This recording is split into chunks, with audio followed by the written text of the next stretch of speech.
Para você que está se preparando para a BIM, eu trouxe aqui algumas questões essenciais para sua preparação. A gente vai ler essa questão aqui, ela tem um texto inicial e algumas questões são relacionadas a ela.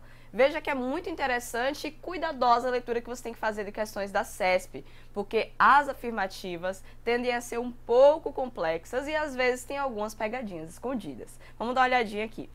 Em um processo seletivo para o cargo de produtor de eventos, foram realizadas duas atividades. A primeira consistiu em um teste em que o selecionador apresentou uma folha branca dividida em 8 quadrados delimitados por uma moldura negra e que no centro de cada quadrado havia sinais gráficos que deveriam ser completados pelo candidato como eles quisessem. No segundo teste dessa primeira etapa, os candidatos deveriam apresentar frases que descreviam suas características pessoais. Aqui está falando que a segunda atividade consistia em uma entrevista. Olha só, a primeira foi um teste, a apresentação de 2 testes, e a segunda foi uma entrevista em que deveria ser respondida a seguinte pergunta.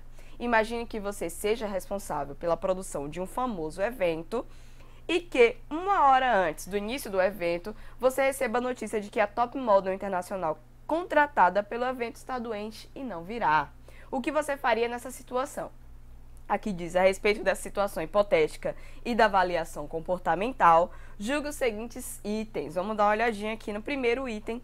Fala que na situação em apreço, a validade dos testes aplicados pode ser avaliada mediante análise da consistência das respostas ou dos resultados em várias aplicações no mesmo grupo durante um período de tempo.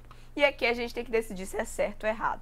Está falando aqui que a validade desses testes que foram aplicados, vamos lá lembrar o que é validade. Se você se lembra bem, validade é quando o teste ele mede aquilo que foi preparado ou criado para medir. E diz que a forma de avaliar a validade é através da consistência e dos resultados em várias aplicações do mesmo grupo. Lembrem-se que eu falei para vocês um tempo atrás, e eu repito com grande frequência, que quando a gente fala de consistência, a gente na verdade está falando de fidedignidade. E fidedignidade é diferente de validade. Fidedignidade é outra coisa. Então aqui o que ele está fazendo é confundindo o conceito de validade com o de fidedignidade. Logo aqui está incorreto. A validade não pode ser avaliada por esse sentido, porque isso aqui avalia na verdade a fidedignidade. Outra questão, vamos dar uma olhadinha. O tipo de entrevista em apreço denomina-se comportamental e consiste em uma entrevista em que o selecionador expõe uma situação hipotética ao candidato e este precisa discorrer sobre como se comportaria na situação descrita. E aqui a gente tem para decidir se é certo ou errado também. Bom, vamos pensar um pouco. A gente tem aqui duas situações, coisas que as pessoas confundem com muita frequência, que é a entrevista situacional e a entrevista comportamental, tá?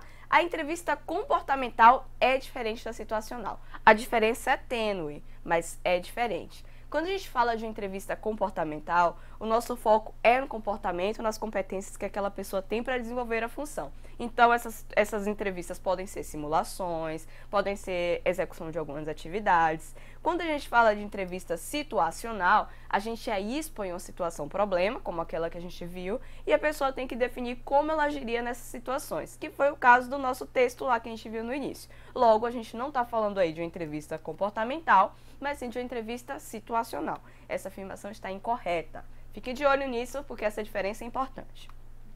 Tem mais uma questão aqui que já não se refere àquele texto. Vamos dar uma olhadinha. Com relação à avaliação de perfil comportamental e aos instrumentos psicológicos dos testes, julgue os itens a seguir.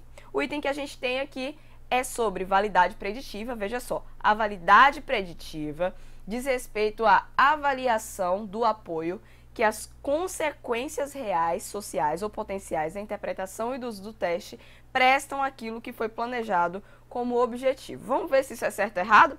Errado. Por quê? Você entendeu por que é errado? Vamos ver.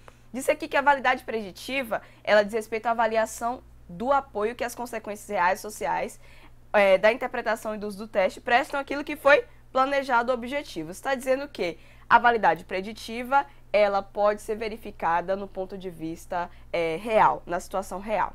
mas o jeito como essa questão foi descrita parece mais muito próximo a uma validade identificada como de critério. Então aqui a gente tem uma questão que mistura os conceitos desses dois pontos e distorce um pouco o conceito de validade preditiva. Lembre-se que validade preditiva é aquela que consegue predizer instrumentos que avaliam a mesma coisa. Então a gente tem essas possibilidades aqui que não diz respeito diretamente ao que está descrito no enunciado. Eu sei que esses conceitos podem ser um pouco complexos, por isso que eu digo que é legal você resumir todos os tipos de validade, porque elas caem com frequência e pode ser o seu diferencial lá na hora da prova. Aqui fala uma vez outro item que diz que para avaliar a validade de critério, olha, a gente acabou de falar, é necessário comparar o desempenho em um teste aos registros reais da produção, às classificações da supervisão, aos resultados de treinamento e outras medidas de sucesso que sejam adequadas a cada tipo de função. Quando a gente fala de validade de critério, veja como foi confundido os dois temas aqui. A gente assume um critério e usa esse critério para balizar a validade do teste que a gente desenvolveu. Por exemplo, se você está falando sobre uma nota na escola e você desenvolveu um teste de QI, a nota na escola pode ser um critério para você considerar o seu teste válido ou não. Você fez um teste de QI, logo a nota da escola tem uma relação e ela pode ser usada como critério. Nesse sentido aqui, é como se ele utilizasse um registro real no sentido de uma validade que é de fato de critério, porque aqui se a gente vê, essa afirmação está correta. Veja que ele diz que registros reais da produção, vamos dizer que nesse caso aqui a gente está falando de um profissional que vai entrar para fazer supervisão e ele tem alguma característica que a gente mede lá no futuro. Então a gente pode usar essa característica para dizer que foi o critério que a gente utilizou para validar o nosso teste. Então tá corretíssima a afirmação aqui, tá bom? E aqui a gente finaliza. Eu espero que você tenha acertado essas questões. Pode deixar a questão para mim se você não entendeu alguma coisa. Vai ser um prazer. Tchau!